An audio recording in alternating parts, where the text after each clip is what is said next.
thème de ce matin, c'est démontre ta foi. Démontre ta foi. Démontre ta foi. Ou comment saura-t-on que tu as la foi? Comment saura-t-on que tu crois en Dieu? Comment saura-t-on que tu t'attends à Dieu? Tout le monde dit Dieu. Tout le monde parle de Dieu. Mais ceux qui s'attendent réellement au Seigneur, ceux qui ont la foi réellement, ils ont un style, ils ont une manière de vivre que nous allons voir. Gloire à Jésus. Gloire à Jésus. Pour que toi-même tu puisses savoir si réellement ta manière de vivre là prouve que tu as la foi ou pas. Comment saura-t-on? Comment saura-t-on? Comment saura-t-on? La foi n'est pas visible. Elle n'est pas visible à l'œil nu. Tant que des signes, tant que des témoignages ne l'accompagnent pas. Ne l'accompagnent pas. Et nous devons être ce genre de chrétiens qui n'avons pas besoin de dire à quelqu'un que nous sommes chrétiens. Par notre vie, par notre manière de réagir, de nous comporter, les gens diront, celui-là, c'est un enfant de Dieu. C'est un enfant de Dieu. Amen. C'est un enfant de Dieu. Aujourd'hui, on est obligé d'avoir des reliques ou des signes matériels pour que les gens sachent qu'on est chrétien. Parfois, c'est la Bible. Parfois, il y en a qui portent des grosses croix pour que les gens sachent. Non, s'il n'a pas la Bible à la main, s'il n'a pas la croix sur lui, on ne peut pas savoir qu'il est chrétien. On ne peut pas savoir. Mais nous sommes dans un monde où nous vivons spirituellement, en esprit et en vérité. En esprit et en vérité. Et maintenant, il y a d'autres catégories, on appelle les bishops, les évêques évangéliques. Vous les connaissez? Et ils portent de grosses chaînes. Et puis la chaîne là, ça ne s'arrête pas ici, ça vient jusqu'en bas ici. Grosse chaîne. Peut-être je vais me voir rentrer avec une grosse canne pliée au bout comme ça, avec une grosse chaîne, avec un noir, avec un petit chapeau. Non, c'est un grand chapeau comme ça. Puis je rentre comme ça, puis on dit l'évêque évangélique à la nuit en train de rentrer. Bon, je vous avoue, hein, ça me gêne. Ça me gêne. Je ne dis pas c'est biblique, c'est pas biblique, mais moi ça me gêne. Ça me gêne. Il y a mieux à faire, il y a parole là, on doit proclamer ça. C'est ce qui est le plus important. Gloire à Jésus. Gloire à Jésus. Dans Hébreux 11, 1, 6. Hébreux 11, 1, 6. Verset 1. Or. Qui connaît ça par cœur? Qui peut ça par cœur? Hébreux 11, 6. Oui? Non. Verset 1 d'abord. Verset 1 d'abord.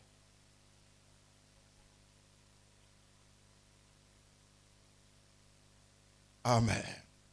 Merci beaucoup. Quand j'ai posé la question, tout le monde a commencé à lire son cahier, chacun écrit. Personne ne me regarde. Hébreux 11, 1. Or, la foi est une ferme assurance. Quelqu'un dit assurance. Des choses qu'on espère. Une démonstration, quelqu'un dit démonstration. De celles qu'on ne voit pas. Amen. Or, la foi est une ferme assurance. L'assurance parle de ton attitude. Et une démonstration. La démonstration parle de ce qui parle de toi, des témoignages, des signes que tu montres. De celles qu'on ne voit pas. Et au verset 6, or, sans la foi, il est impossible de lui être agréable.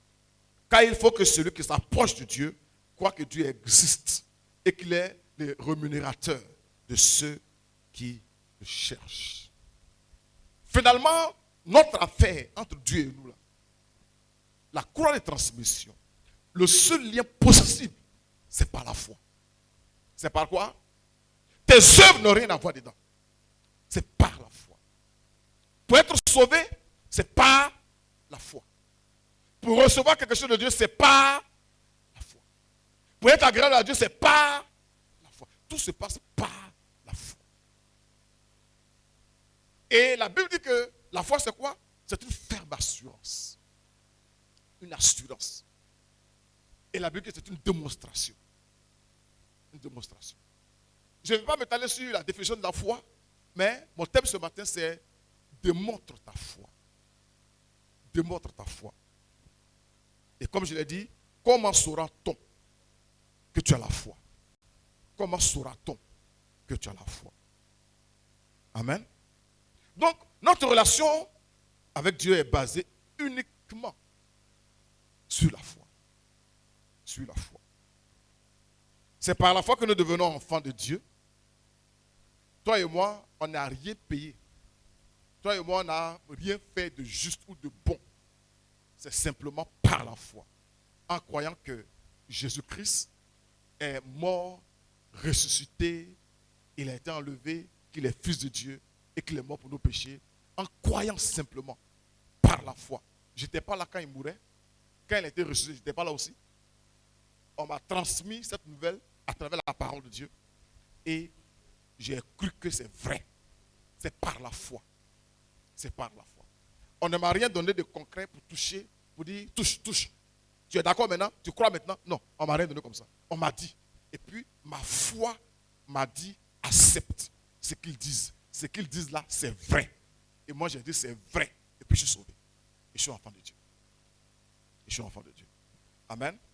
Et c'est par la foi que nous marchons aussi dans la vie chrétienne. Par la foi. Tu es sauvé par la foi et tu marches par la foi. Tu pries par la foi. Tu t'engages dans des choses par la foi. Par la foi. C'est pourquoi la Bible dit que tout ce que vous demanderez par la foi, en priant, vous le recevez. Si tu demandes simplement parce que tu comptes sur tes capacités, comme ce monsieur qui dit, moi je jeûne 2 fois par jour, je paye ma dîme, je ne suis pas comme le reste des hommes, tu ne seras pas sauvé. Il y a un qui a dit, sois apaisé envers moi. Il sait qu'il n'est pas digne, mais il sait que Jésus a payé le prix pour lui. Et par la foi, il peut s'approcher de lui. Il peut s'approcher de lui. Amen. Amen. Oh. C'est par la foi que nous espérons aussi toutes choses. Si cette foi est en moi, les gens autour de moi doivent avoir quelques signes, essentiellement par notre attitude quotidienne ou par nos confessions. Ce matin, je voudrais parler juste de 3 aspects. 3 aspects. La première chose, pour quelqu'un qui a la foi, pour quelqu'un qui croit que Jésus est puissant, quelqu'un qui croit que Jésus est mort, ressuscité, quelqu'un qui croit que rien n'est impossible à Dieu, il a une manière de voir les choses. La première chose que tu dois démontrer, c'est ta manière de voir les choses. J'ai dit ta vision, mais quand je parle de ta vision, je ne vais pas entendre leadership, mais je vais parler juste de ta manière de voir les choses. Un chrétien qui a la foi, on le saura par sa manière de voir les choses. Je voulais même dire par sa manière de regarder les choses. Celui qui a la foi et celui qui n'a pas la foi n'ont pas les mêmes regards. Ils n'ont pas les mêmes regards. Ou je voulais dire, ils regardent les mêmes choses dans la même direction sans voir la même chose. Amen. Sans voir la même chose. Sans voir la même chose.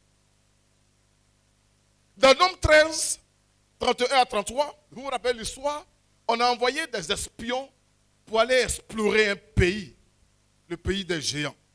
Et au verset 31, mais les hommes qui y étaient allés leur disent, ils font un rapport, ils sont partis. Nous ne pouvons pas monter contre ce peuple, car il est plus fort que nous. Voilà des gens déjà. Un peuple de Dieu, que Dieu a sorti.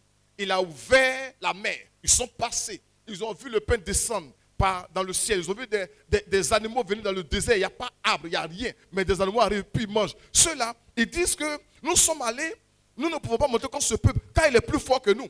Et ils décriaient devant les enfants d'Israël le pays qu'ils avaient exploré. Il dit, le pays que nous avons parcouru pour l'explorer est un pays qui dévore ses habitants. Tous ceux qui y sont, que nous avons vus, sont des hommes de haute taille. Et puis au verset 33, et nous y avons vu les géants. Ceux qui sont partis, eux, pendant que les autres Caleb, et puis les autres disent, ah mais c'est un beau pays. Il y a le lait là-bas, il y a le miel là-bas.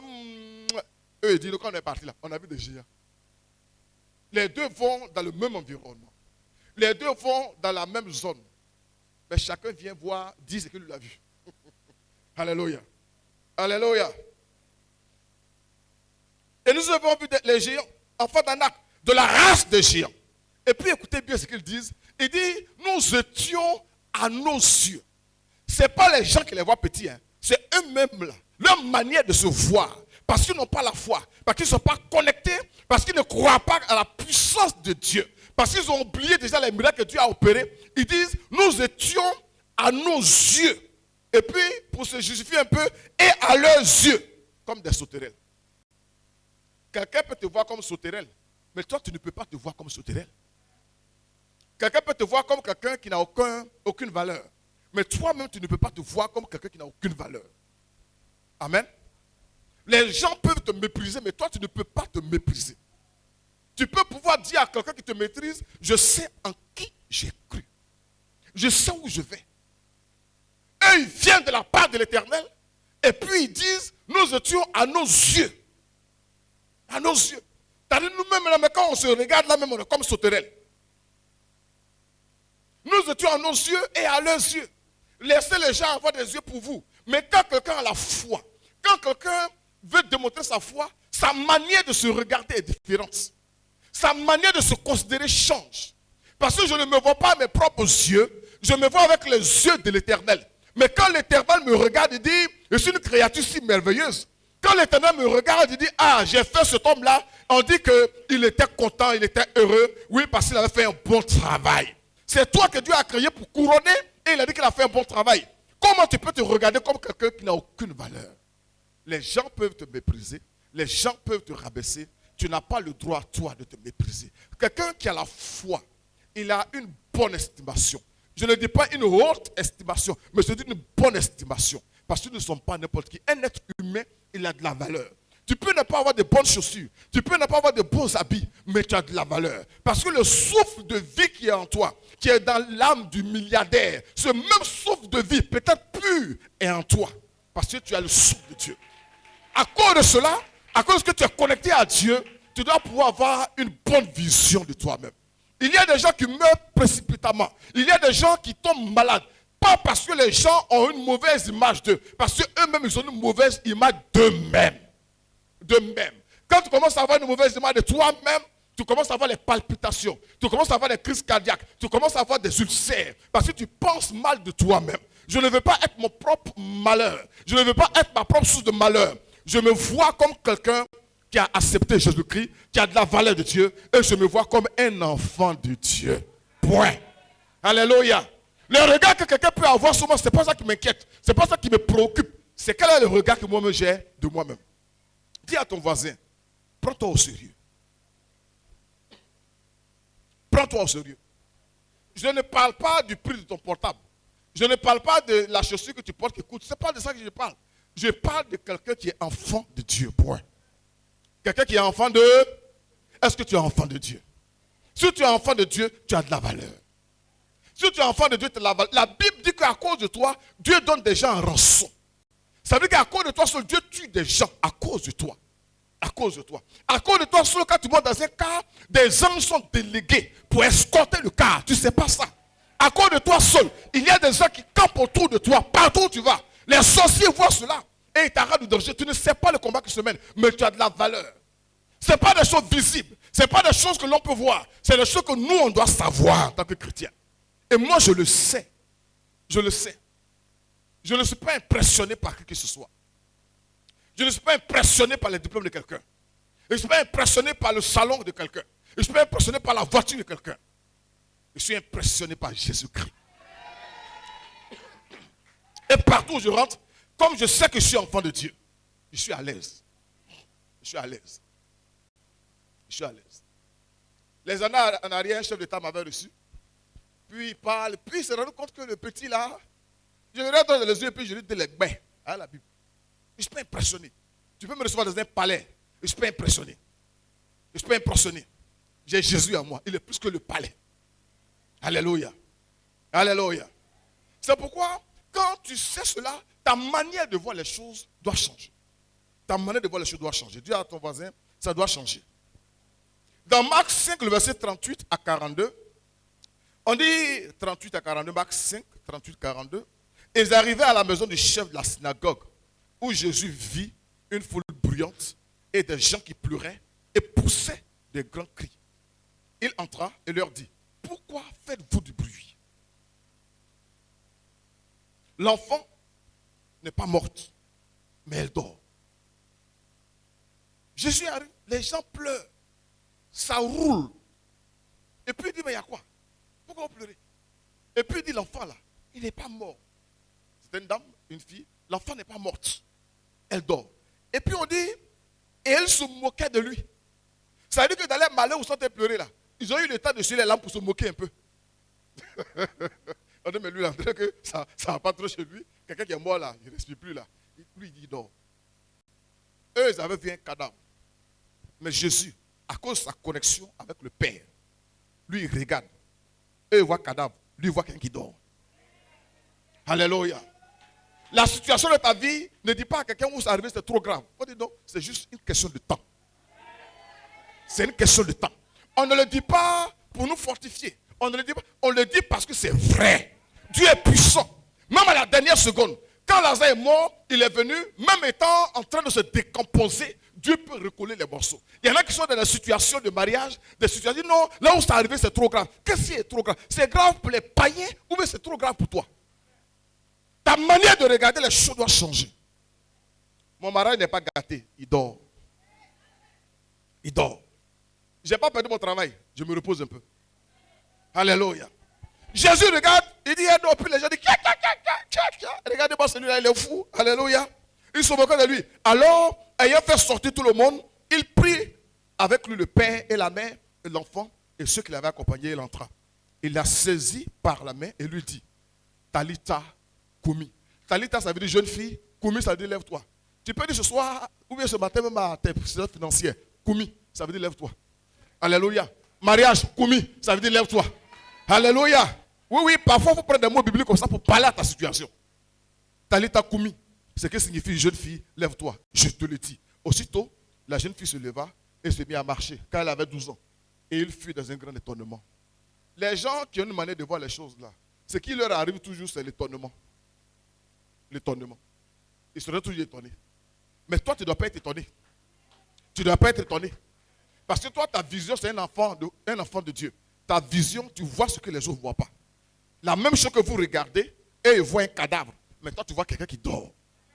Ta situation dans laquelle tu es en train de partir, les parents t'ont appelé, t'ont dit non, c'est trop grave. Là où c'est arrivé, c'est plus la peine. Eux, ils voient, c'est pas la peine. Or, toi, tu dis non, c'est une question de temps. Dieu n'a pas encore parlé. Il va parler bientôt. Il se lèvera pour moi. Il se lèvera pour moi et il parlera. Il parlera. Alléluia. Il va se lever pour moi. Gloire à Jésus. Ta vision change. Ta vision change. Il y a des gens, malheureusement, qui, quand ils regardent autour d'eux, ils ne voient que des problèmes. Des problèmes. Des problèmes. Il faut dire malheureusement. Que le Seigneur nous aide. Que le Seigneur nous aide. Après ces paroles, il leur dit, Lazare, notre ami, Jean 11, 11 à 14. Après ces paroles, il leur dit, Lazare, notre ami, dort. Notre ami dort. Comment Jésus peut regarder cadavre? Il dit, il dort. Lui, il est Jésus. On peut dire qu'il est Dieu. Mais nous, on peut dire comme Jésus, il dort. Pas parce qu'on est fort. Pas parce qu'on est fou. Pas parce qu'on construit nos propres choses. Parce qu'on a la foi simplement. Et la Bible dit que la foi est une ferme assurance. Ma foi me connecte au Père par Jésus-Christ. Et ce que je déclare est déclaré. Tout à l'heure, on m'en parlait. Alléluia. Alléluia. Les disciples lui disent, s'il dort, il sera guéri. Jésus a vu que cela, il n'avait pas compris la dimension dans laquelle il était. Il n'avait pas compris ça. Jésus dit, il n'est pas mort, il dort. Il dit, oui, s'il dort, donc il a dû revenir pour lui dire, Jésus avait parlé de sa mort, mais il le crut. Il crut qu'il parlait de l'assouplissement. Alors Jésus lui a dit ouvertement, Lazare est mort. Oui, qu'ils comprennent pour comprendre le miracle. Pour comprendre le miracle. Il y a des moments où tu regardes des situations, tu la regardes et puis tu parles un autre langage. Parce que ta manière de voir est différente. Que le Seigneur nous accorde d'avoir une nouvelle vision pour 2022. J'ai dit une nouvelle vision pour 2022. Que des lunettes de 2022 avec des infrareflets, des anti-reflets, avec photogré, quoi, tout ça du Saint-Esprit soit mis dessus. Pour que la coloration que tu auras en regardant les choses change. Amen. Amen. Amen. Il faut être capable de voir dans les situations difficiles ou les problèmes des occasions de gloire pour le Seigneur. Des gens ont vu une fois et quoi c'est dans Jean 9, on dit mais lui il est aveugle, il est né aveugle, s'il a péché, ou bien ce sont ses parents qui ont péché. Je dis non, ce n'est pas lui qui a péché, ce ne sont pas les parents, c'est pour que le nom de Dieu soit glorifié. Oui, il y a des situations comme ça. Dieu veut simplement glorifier son nom. C'est pourquoi il dit, calme-toi et laisse-moi faire les choses. Laisse-moi faire les choses. Les gens vont mettre en bruit pour dire non, mais si c'est comme ça là, maudit Dieu, meurt. Si c'est comme ça là, il faut te chercher. Trouve-toi un petit gars. Si tu te maries, ton âge est en train de passer. Si tu n'as pas un gars maintenant, ça sera trop tard. Ça, c'est le regard des hommes. Mais Dieu a un autre regard. Dieu a un autre regard. Et quand Dieu donne pour lui, c'est sucré. C'est doux. Ça rassasie. Il y a des mariages, tu peux manger dans le mariage pendant 40 ans, tu n'es pas rassasié. Il y a des mariages, au bout de 1 an, 2 ans, tu es rassasié. Tu brilles comme ça. Que le Seigneur t'accorde ce genre de mariage au nom de Jésus. C'est qui vient de Dieu. C'est qui rassasie. Amen. Que le célibat là, que tu le regardes juste comme un temps de préparation. Ta maman, ton papa, mais pourquoi depuis tu dis en fait Dieu est en train de préparer quelque chose de bon. De bon. Ah, mais tes camarades, il faut laisser mes camarades. Où on est arrivé en 2022 là, je ne regarde pas camarade, je me regarde moi-même. Je me regarde moi-même. Et je me dis à moi-même. Amen. Amen. Il faut voir dans toute impossibilité humaine une occasion de possibilité de Dieu et de témoignage. Si nous devons avoir des choses faciles, si nous devons avoir des choses rapidement, où est le témoignage? Où est la gloire qui revient au Seigneur? Si nous devons avoir les choses comme tout le monde là, où est le témoignage? Où est le témoignage? Où est le témoignage? Dieu prépare des choses. Dieu prépare des choses. Pour les jeunes gens qui n'étaient pas là, j'ai fait mon mariage ici, je n'ai pas dépensé d'argent. Les photos sont là, je vais vous les montrer un jour. Un mariage, les gens sont venus, des directeurs du centre, des quoi, tout le monde était là. Je n'ai pas payé manger, je n'ai pas payé costume, ma femme n'a pas payé robe, on n'a rien payé. Parce que derrière ça, il y avait un témoignage. J'ai vécu pour les anciens, ma femme m'a quitté. Je suis resté 4 ans célibataire. 4 ans. Les gens m'ont approché pour dire, marie-toi. J'avais des avocats, des huissiers. Marie-toi, on va gérer ça. Les Américains m'ont appelé, divorce. En France, on m'a appelé, divorce. J'ai dit non, que j'ai une lourde responsabilité dans l'église. Je préfère rester ma vie comme ça, si Dieu le veut. Paul a vécu comme ça, je vais vivre comme ça. Jusqu'à ce que décès s'en suive après, et puis je devais reprendre ma vie maintenant. Les mêmes qui m'ont dit, divorce, divorce, les mêmes m'ont rappelé pour dire, toi tu es un vrai pasteur. Tu es un vrai pasteur. Des gens qui vous poussent, c'est eux demain qui vont témoigner. Et aujourd'hui, les gens ont du respect pour moi. Quels sont aux États-Unis, en France, partout? Les gens ont du respect.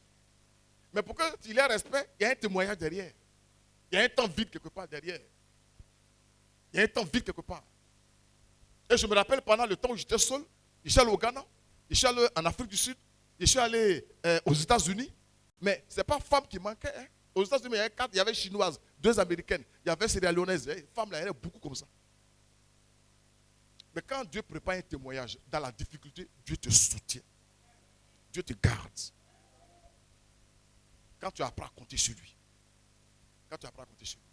Je parle un peu aux enfants, parce que souvent ils disent non, ceux-là ils savent pas ce que c'est le mariage. Nous là, ce mari, ils ne comprennent pas. Je comprends plus de choses que vous. 4 ans. 4 ans. Peut-être que toi, tu n'as jamais connu homme ou femme. Moi, 4 ans, tu as dit, il a mangé, et puis après, on dit, bon, stop. Puis 4 ans, tu es là, tu ne manges plus. Lui, il est sur ta bouche, comme tu n'as pas mangé. Ce n'est pas un projet qui manque. Parce que, mais il était là, on nous recevait des plats extraordinaires depuis certaines droubleries, il était là. Amen. Accepte de traverser ce désert. Il y a un témoignage derrière. Quand je traverse la vallée de l'homme de la mort, la vallée de l'homme de la mort, ça peut ressembler à la mort, mais ce n'est pas la mort. Dieu ne permettra pas que tu restes dedans. Tu vas sortir. Regarde ça juste comme tu es en train de traverser. Ta manière de voir les choses comme si Dieu est en train de préparer un témoignage pour toi. Et demain, tu pourras te lever pour dire, moi aussi, voici ce dans quoi j'ai vécu. Aujourd'hui, les pasteurs m'appellent un peu partout. Ils me demandent conseil en matière de foyer. Ça, on ne demande pas conseil à toi. Oui. Que ton témoignage soit à ton avantage au nom puissant de Jésus-Christ. Amen. Amen. Il faut aussi voir ce genre de situations difficiles comme des occasions d'apprentissage. Je voulais dire de formation. Il y a des gens qui ne veulent pas souffrir un peu. Mais la souffrance, c'est Dieu peut pas être moyen derrière. C'est des épreuves. Et plus tu retardes les épreuves, ta situation devient dure. Laisse-toi aller. Laisse Dieu te briser. Laisse Dieu te briser. Tu apprends. Tu deviens mature. Tu deviens mature. Tu ne gagnes pas à manger aujourd'hui. Là, souvent, je donne mon témoignage, pas parce que je viens de m'exposer, mais parce qu'il y a des frères et des soeurs qui souvent qui ne comprennent pas. Quand vous allez chez moi, peut-être de voir un bouilli avec sardine, ils pensent que c'est comme ça a toujours été. Ça n'a pas toujours été comme ça. C'est pourquoi de temps en temps, je sors un pan de ma vie pour que vous sachiez que Dieu est là. Il sait où il nous prend et puis il sait où il nous envoie. Il sait où il nous envoie. Amen. Espère à l'Éternel. Mais ce n'est pas le temps d'être grincheux. Ce n'est pas le temps de pleurer. Ce n'est pas le temps. Non, non. C'est le temps de t'attacher au Seigneur. C'est le temps de voir la situation comme une occasion pour toi de te rapprocher du Seigneur. Parce que beaucoup parmi nous ne savent pas prier quand ils ont l'argent. C'est pas ça. Mais quand il n'y a pas l'argent, ils parlent la langue même. Donc Dieu veut que tu parles la langue un peu. Oui. Mais quand il y a l'argent là, tu es toujours fatigué. Tu es rentré tard. Tu voyages beaucoup. Mais quand tu n'as rien, tu es à la maison. Il y a des gens, par exemple, hier, avant, ils avaient 15 poulets. Par janvier, 1er janvier. Donc, ils sortent. Puis, il a vu, c'est comment. Hier, comme il y avait ce poulet-là, il a laissé avec sa femme et puis son fils. Ils ont mangé en famille. Est-ce que ce n'est pas joli à voir, ça? C'est joli à voir.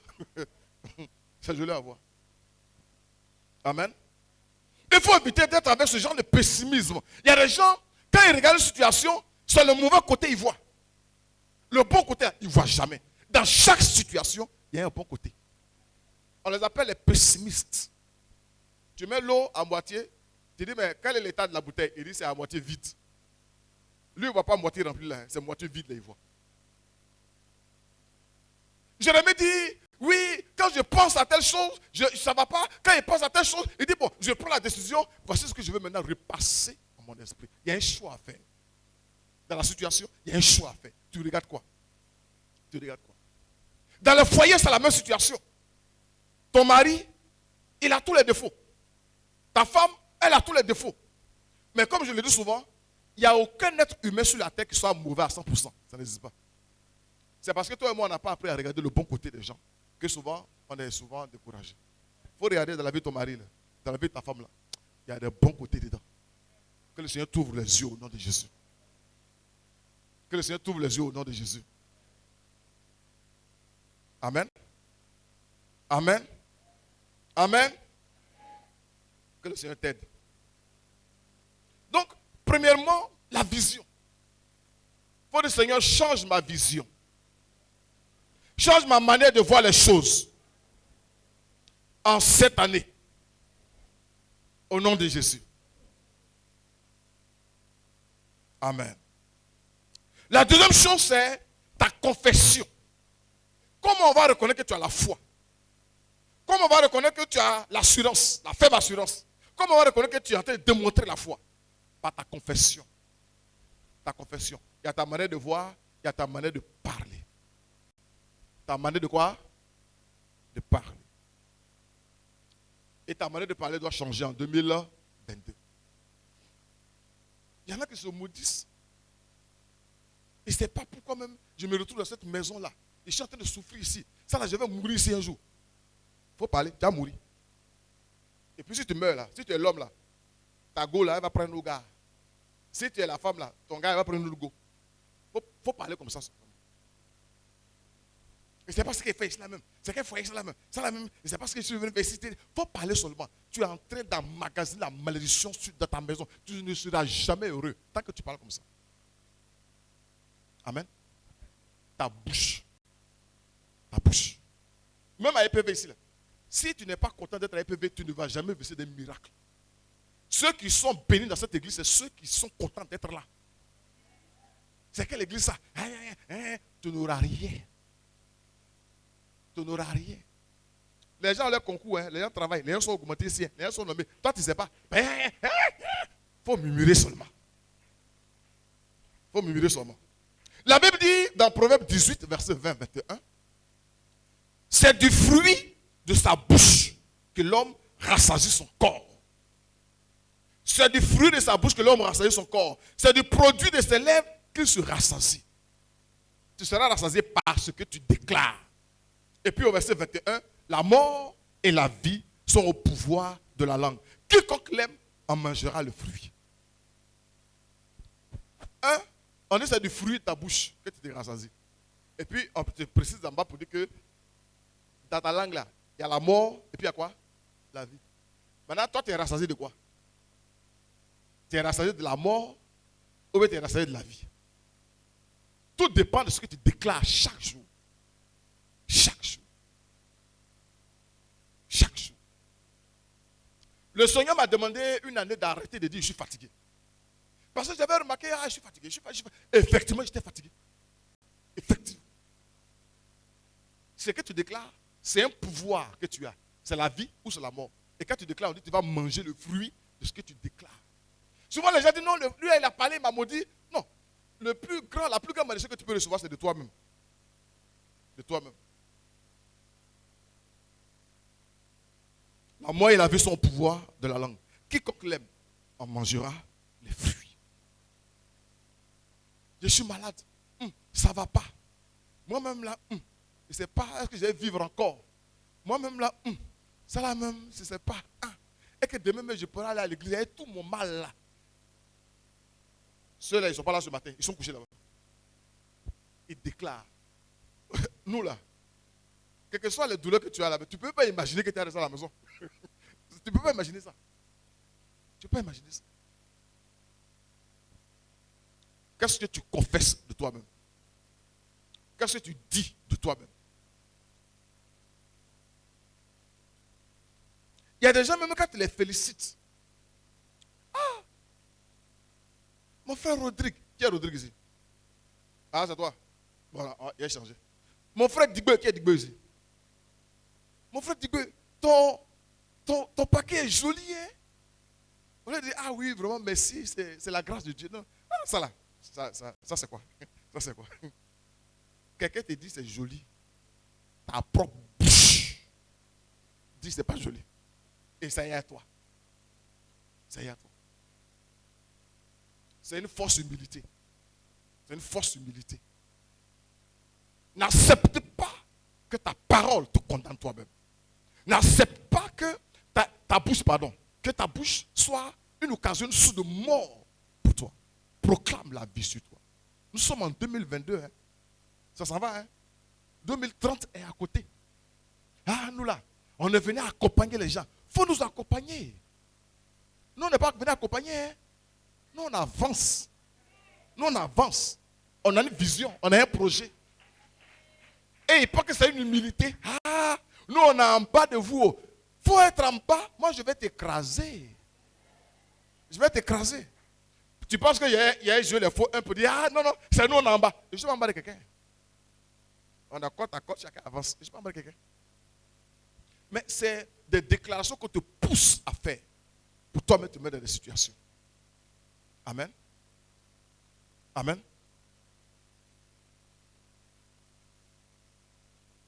Je veux que ma bouche retienne simplement ce pouvoir de la vie. Je suis béni. Je suis béni. Ça peut sembler un peu narcissique. Le psalmiste dit, je suis une créature si merveilleuse. Il dit ça.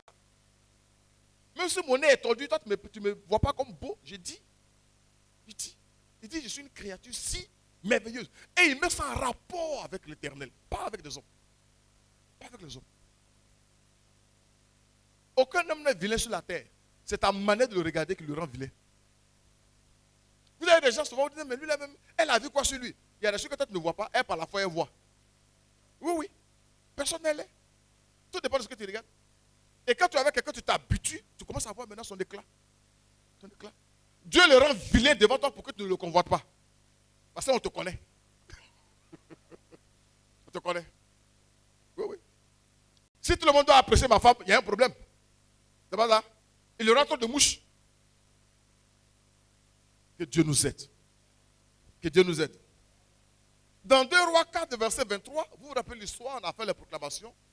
La femme qui a perdu son enfant, Elle a pris l'enfant doucement, déposé quelque part dans la chambre haute, fermé la porte tranquillement, elle descend, et puis son mari lui demande, il y a quoi?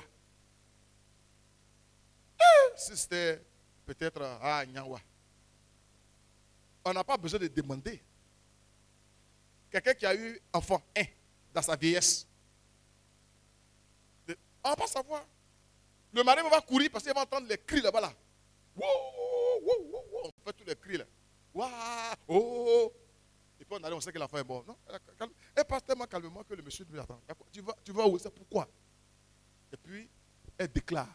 Elle dit tout va bien. Elle a dit quoi? Tout va bien. Tout va bien. Dis à ton voisin, tout va bien chez moi. Tout va bien. Cette femme savait qu'il y avait un pouvoir dans les paroles. Elle savait ça. Je ne sais pas où elle a appris ça, mais à aucun moment, elle n'a prononcé mort de sa bouche. À aucun moment. L'enfant, il a couché, elle voit qu'il n'y a pas de vie en lui. Elle dit, lui, prophète là, je vais le trouver là-bas. Et dans 2 Rois 4, au verset 27, et dès qu'elle fut arrivée auprès de l'homme de Dieu sur la montagne, elle embrassa ses pieds. Géasi s'approcha pour la repousser. Mais l'homme de Dieu dit, laisse-la. Laisse-la. Car son âme est dans l'amertume. Son âme est dans l'amertume. Et l'Éternel me l'a caché. Et l'Éternel me l'a caché et ne me l'a point fait connaître. Le prophète qui reçoit de Dieu, ce n'est pas le prophète de maintenant là, lui c'était clair. Pas que la chose n'existait pas, mais il dit Dieu a caché ça. Le prophète pouvait voir, c'est des voyants. Mais ce côté-là, Dieu a mis, non, il ne faut pas lui avoir. Parce que la femme avait la foi. Et la foi n'avait pas prononcé un seul instant que l'enfant est mort. Dieu ne peut pas dire à quelqu'un que l'enfant est mort. Dieu ne peut pas dire ça à quelqu'un. Ce que tu déclares retombe sur toi. Ce que tu confesses t'arrive. Vous avez des entités mystiques, démoniaques qui ne peuvent rien faire de ta vie. Le diable n'a pas la capacité de voir ce qui est dans ton cœur. C'est quand tu parles ici. À Katula, il y a un peuple, on les appelle les Mangoros, les potiers. Chose bizarre, ils ont de jolies filles et puis de vilains garçons. Et dans les règles, un Tagbana ne doit pas coucher avec une fille Mangoro. Quand tu sais ça, il y a une malédiction. Madame, vous dites ça, non? Quand tu sais ça, il y a une malédiction qui est chez toi. Mais finalement, on a découvert après. Si tu as couché avec une que tu n'as pas parlé, il n'y a rien. Que tu n'as pas parlé, il y a quoi? Si tu as parlé, parce qu'en fait, le ciel nous influence par rapport aux paroles, le secret que nous sortons. Le secret que nous sortons. C'est comme les Tagbana ne mangent pas celui. Moi, je ne suis pas Tagbana, moi, ils mangent celui. Ils ne mangent pas celui. Si tu as mangé celui que tu n'as pas parlé aussi, il n'y a rien. Mais si tu as mangé puis tu as parlé, des plaies vont comme ça sortir sur ton corps. C'est quoi? En réalité, les choses qui ne peuvent pas t'arriver tant que tu ne parles pas. Tu ne parles pas. Et un chrétien n'est pas là pour sortir des mauvaises choses sur ta propre vie. Parce que quand tu lâches cela, les entités mystiques récupèrent cela et puis ça leur donne un droit de travailler contre toi par rapport à ta parole. Et c'est pourquoi on dira toujours sur la base de ta propre parole. On dit par ta parole tu seras condamné, par ta parole tu seras justifié. Même quand on fait les baptêmes, on te demande que tu vas accepter Christ, et puis on te demande sur la base de ta parole, de ta déclaration. Quand tu vas à la mairie et que tu veux te marier, tout le monde sait que tu es là pour ça. Mais la parole, tant que ce n'est pas sorti, ça n'a aucun effet dans l'univers. Quand tu arrives, veux-tu prendre pour épouse Mademoiselle Zazan Carole Esther? Et puis Alain dit oui. Le maire sait qu'on est venu pour ça. Ces agents savent qu'on est venu pour ça. Mais tant que je n'ai pas déclaré, ça n'a aucun effet. Ça n'a aucun effet. Ça n'a aucun effet. Vous, d'autres vous faites, vous vous cachez, tu allez donner une fleur au papa, machin, il n'y a pas eu de oui devant le maire. ça n'a aucun effet. Le monde, l'univers n'a pas enregistré que tu es marié. Tout ce que tu fais là, c'est vol. Tu es en train de voler femmes des gens, garçons des gens. Amen. Amen. Amen. Dieu travaille parfois avec ta bouche, avec tes confessions. Avec tes confessions. C'est pourquoi la Bible dit que si tu crois dans ton cœur que Jésus est ressuscité, on dit que tu crois. Mais croire, ça n'a aucun effet. Et puis on dit, et si tu confesses, si tu fais quoi? Confesse. Ta parole vaut de l'or. Ta parole se vaut la mort. Par tes paroles, tu es justifié. Par tes paroles aussi, tu es béni. Par tes paroles aussi, tu es maudit. Ce n'est pas quelqu'un d'autre. Ah, nous là, qu'est-ce qu'on peut avoir? Nous là, on va arriver où? Ma fille, nous là, dans notre famille, là, on est pauvres. Donc, quand tu vas arriver au CM1, au CM2, il faut t'arrêter comme ça. Si tu peux passer petit concours, il faut arrêter. On est en train de maudire nos enfants. J'ai mes enfants, ils vont avoir doctorat, ils vont avoir. Ça ne vient pas de moi, ça ne dépend pas de moi, ça vient de Jésus. Moi, je suis allé à l'école sans moyen. Je vous rends souvent mon témoignage.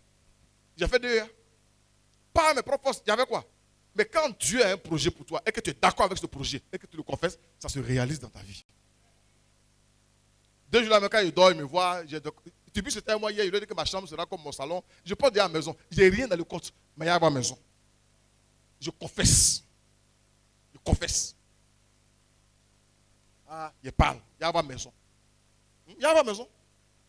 Il y a ma maison. Il y a construit une maison.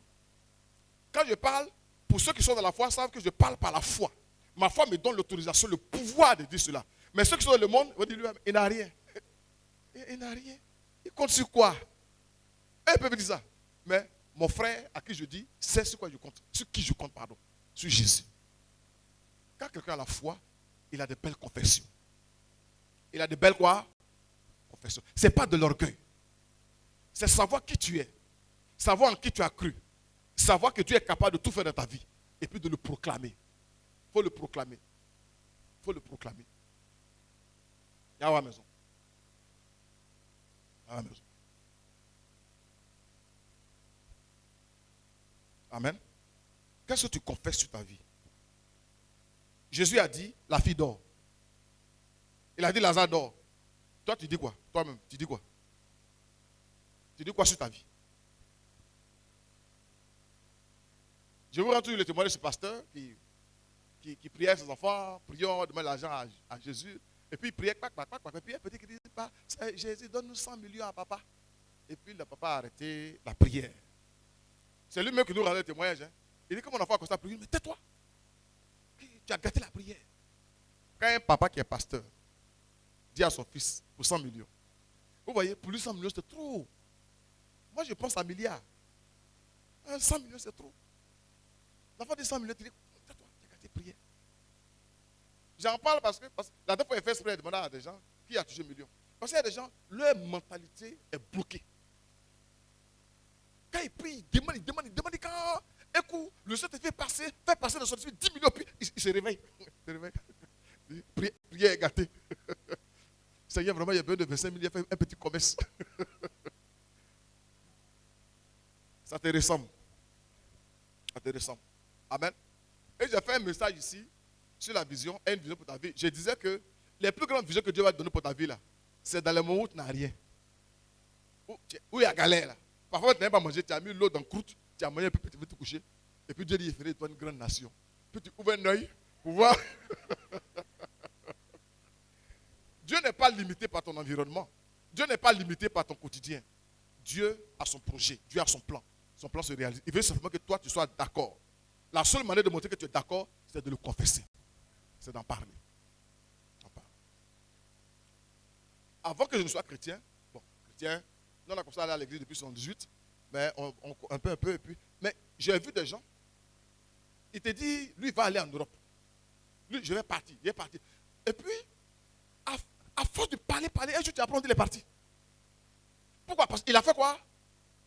Et la confession ne laisse pas la place au doute. Ça t'aide à comprendre, ça t'aide à t'attacher, ça t'aide à être d'accord. Et puis ça t'aide à travailler pour ça. Il parle, ça se réalise. Ce que tu veux voir dans ta vie là, il faut commencer à confesser ça. Il faut parler de ça. Il faut parler de ça. Je serai un grand commerçant. Je serai un homme d'affaires. Un grand homme d'affaires. Je serai tant. Je serai tant. Quand tu es autour de toi, au moment où tu es en train de parler là, tu es sur ta natte. Ce n'est pas grave. Il faut parler. Il faut parler. On parle de l'impossibilité qui devient possible à cause de Jésus-Christ. Amen. Prépare ton miracle par ta confession. 2022, ta manière de parler doit changer. Ah, ma soeur, pardonne-moi 1000 francs. Tu m'as tué. C'est quel genre de langage ça? 1000 francs. On t'a tué comment? Tu n'as jamais dit ça? Où tu me vois là? Tu me vois, moi comme ça là. Mais toi comme ça là. C'est pas ça te ressemble qu'on te demande 1000 francs. Amen. Ah, donne-moi 1000 francs. Ah non. Aujourd'hui, j'ai pas 1000 francs. Il faut parler un langage responsable. Tu m'as tué. Moi comme ça là. Attends, toi comme ça, tu es comment? Tu es comment? Toi, c'est jeton qui te ressemble. Et quand tu parles comme ça à cause de 1000 francs, l'argent, quand arrive à 900 francs, ça finit. 900, ça ne dépasse jamais. Oui, oui. Il y a des gens qui sont plafonnés. Je parle de 1000 francs, mais il y a des sommes. Remarque que tu n'as jamais dépassé ça. Que ta bouche t'aide à dégager cette barrière au nom puissant de Jésus-Christ. Amen. Amen. Amen. Tu dis quoi sur toi-même? Tu dis quoi sur tes enfants? Pourquoi tu es bête comme ça? Toi, tu as un langage. Tu as une confession. Tu dis à ton enfant, il est bête. Oh, on dit ton enfant te ressemble. On t'a jamais dit ça. Donc quand l'enfant est bête là. Bon, j'ai rien dit, hein. Amen. À la maison, on a vu des quinoa. Quand je suis assis, tu as pas de quinoa. Tu n'as pas de quinoa, attention. On dit, et puis papa est là, puis on se tait. Amen. Amen. Un enfant de Dieu, c'est sa manière de voir les choses. Là où les gens voient problème, lui voit bénédiction. Un enfant de Dieu, c'est sa manière de parler. Là où les gens disent c'est pas bon, lui dit c'est bon. Là où les gens ça va pas, lui dit tout va bien. Troisièmement, un enfant de Dieu, finalement, c'est quoi? C'est son attitude. Il faut dire attitude. Il faut dire comportement. Il faut dire ma manière de vivre.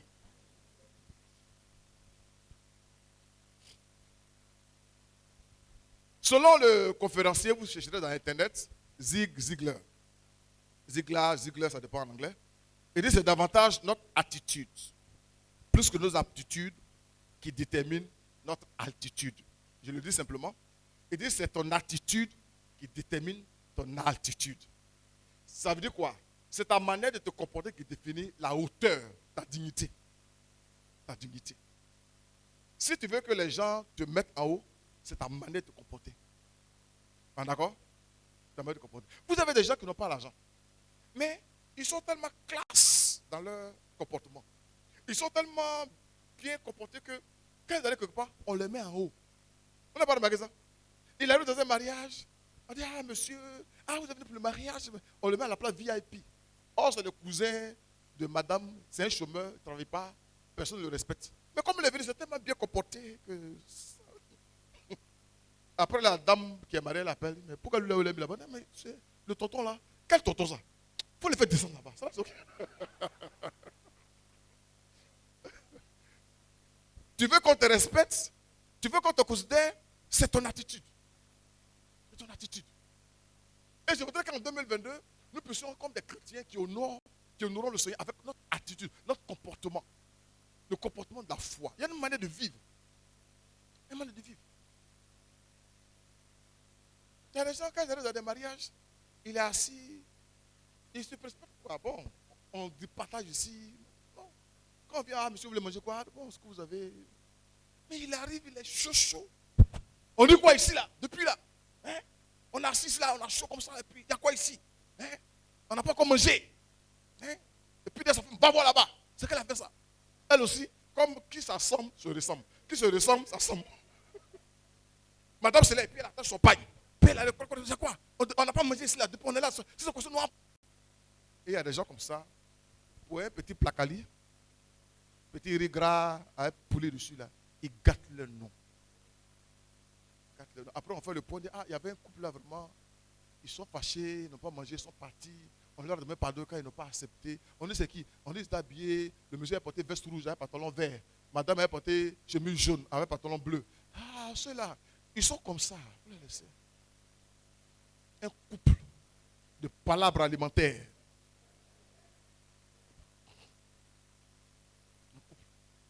Et puis un jour, il y a baptême d'un enfant, ou bien, bon, pas baptême, il y a présentation d'un enfant, et puis ils sont là encore. Et puis le chef de l'organisation dit, vous voyez ceux qui sont assis là-bas là.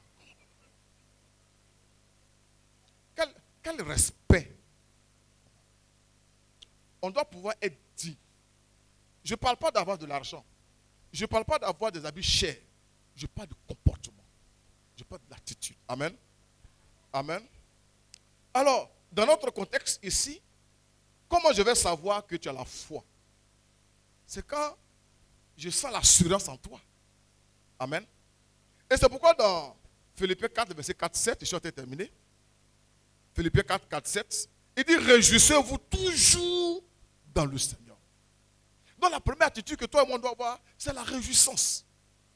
On ne se réjouit pas dans l'argent, on ne se réjouit pas dans nos habits, on ne se réjouit pas dans nos biens, on dit dans le Seigneur.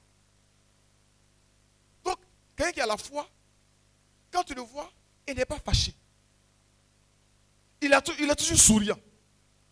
Quand on vient à l'église, vous avez des soeurs, vous avez des frères, et même quand vous partez rendre visite parfois à des gens à la maison, arrivez là-bas, ils sont souriants, mais parfois ils n'ont pas mangé. Il est 16 heures, ils n'ont pas mangé depuis le matin. Mais le sourire est là. Parce qu'ils ont appris à vivre dans l'humiliation, dans l'élévation. Ils ont appris à vivre dans le manque, dans l'abondance. Ils ont su que ce n'est pas le fait de ne pas manger aujourd'hui qui est le problème, mais c'est leur communion permanente avec le Seigneur. Amen. C'est une attitude qui t'honore. C'est une attitude qui glorifie le Seigneur. Glorifie le Seigneur. Amen. Il dit, réjouissez-vous dans le Seigneur, je le répète, réjouissez-vous. Et puis il dit, que votre douceur soit connue de tous les hommes. Quelqu'un qui est chrétien, quelqu'un qui a la foi, mais il est doux quoi. Il a la douceur. Un père de famille, parce qu'il sait que, quel que soit le temps que ça va mettre, Dieu va intervenir. Il a la foi. Il compte sur le Seigneur.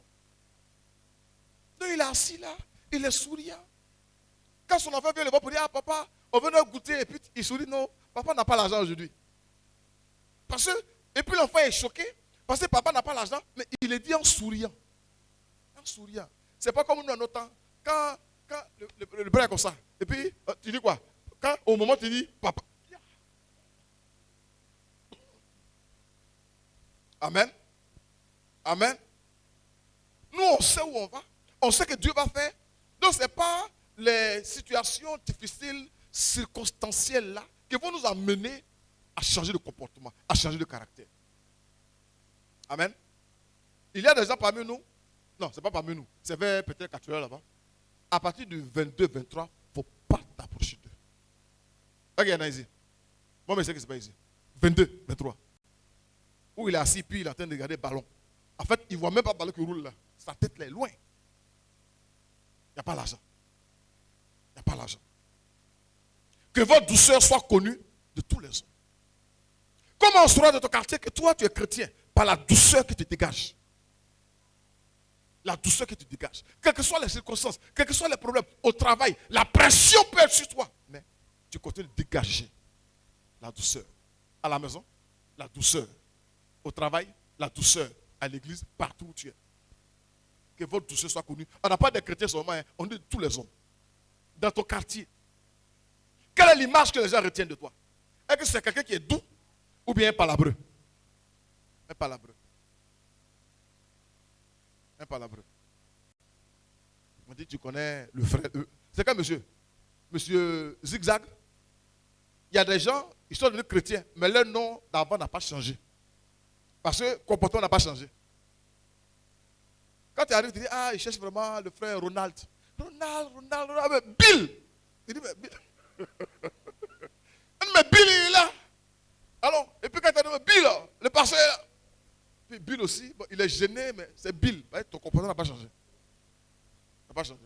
Tu arrives, Bill est dans son gros bras, puis il sort comme ça, puis ah, pasteur. Oh, il vient à l'église, ça fait 3 ans. Sa démarche n'a pas changé.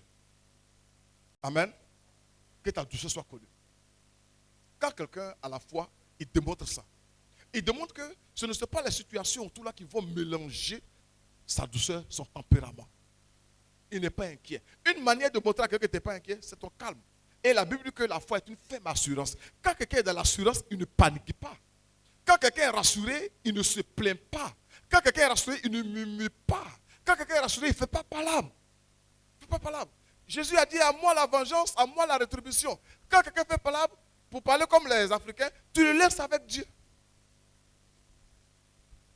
Mais il faut que je lui montre que je suis quelqu'un. Pasteur, il va penser que j'ai peur de lui. Ça là. Attends, il faut laisser affaire de Jésus à côté. Je vais gérer ça. Et tu vois des pasteurs, des anciens, ils donnent coup de tête. Coup de tête. Puis il dit, pasteur, c'est parce que il y a Jésus, hein, mais il y a Jésus qui l'a fait coucher. Et si Jésus n'était pas là? Amen. Amen.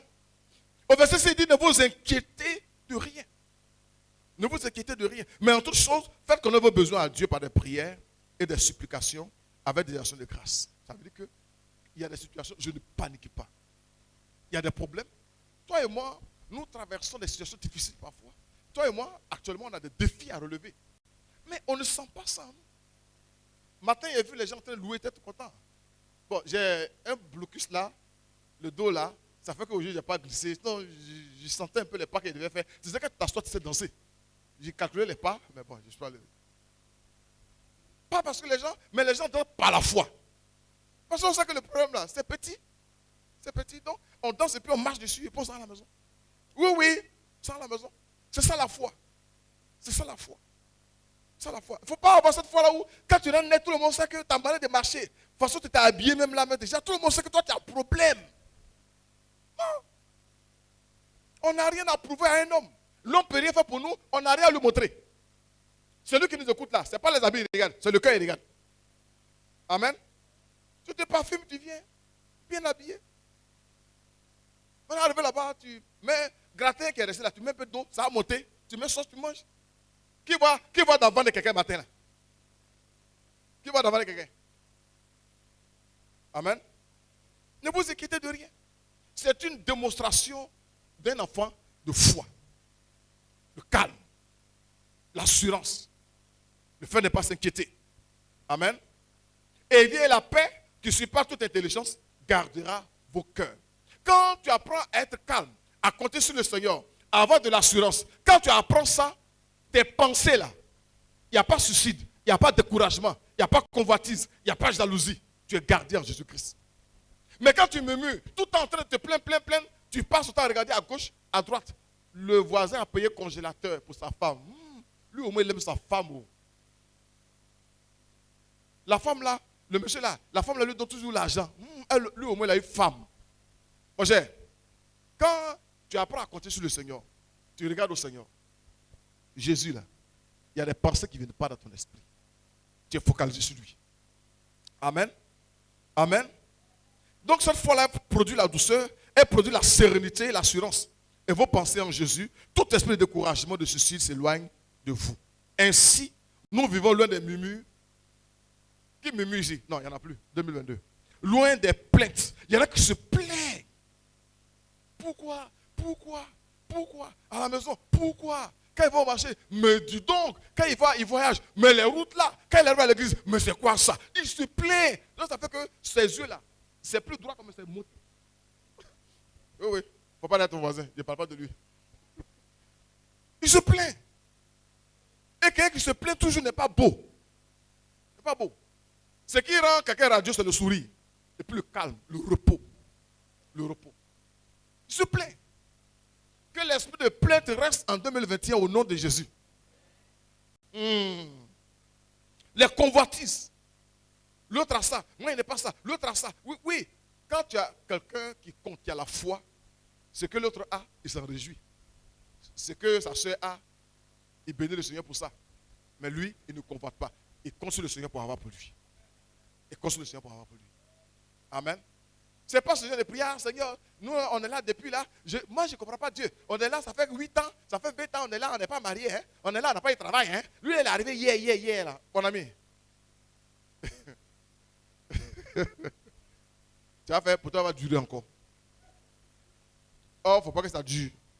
S'il a eu pour lui, Seigneur, nous bénissons ton nom parce que le frère est arrivé et puis tu lui as donné. Que ton nom soit béni. Quand tu dis Amen comme ça, le Seigneur dit à André que lui, là, il est prêt à recevoir pour lui. Il est prêt à recevoir pour lui. Amen.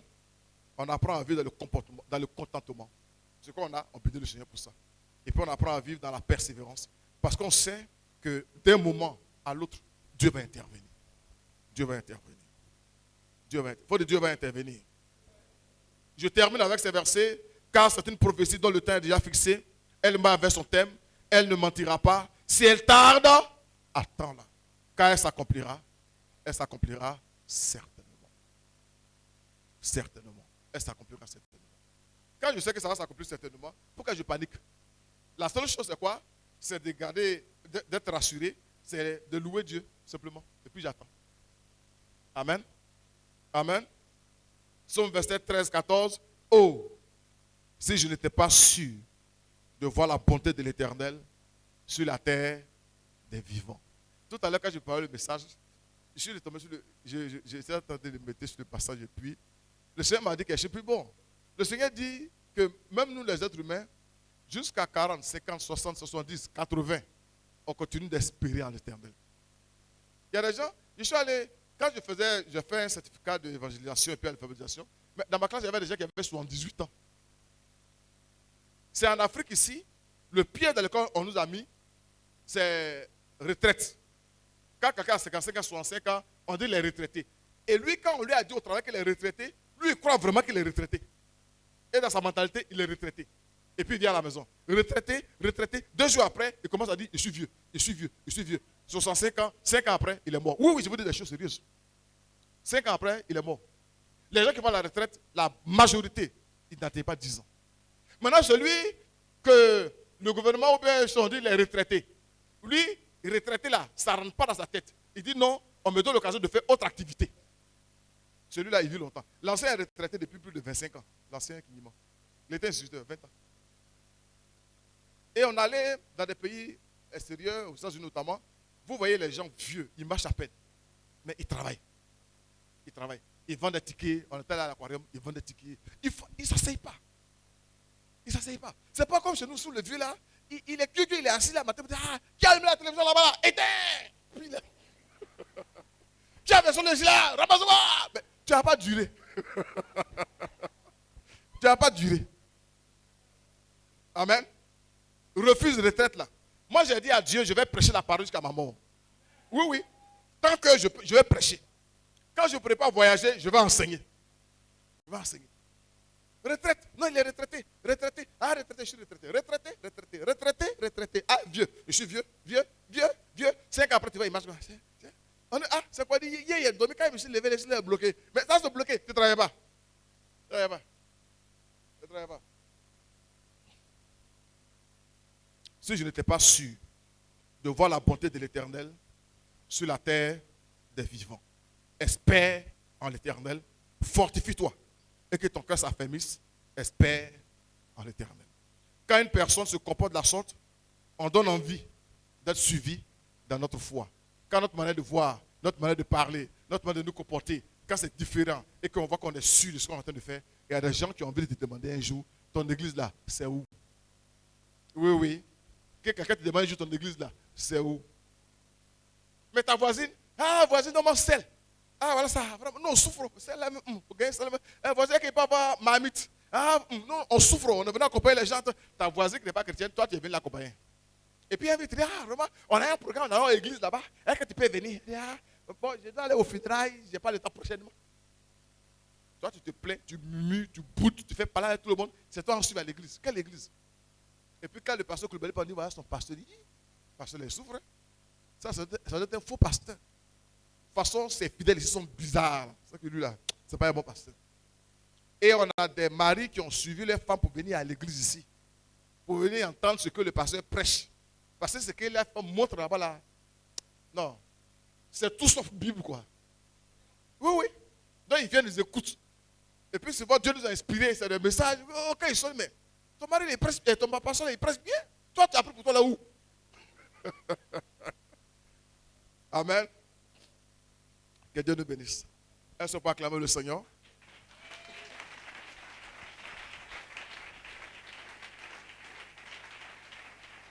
Amen.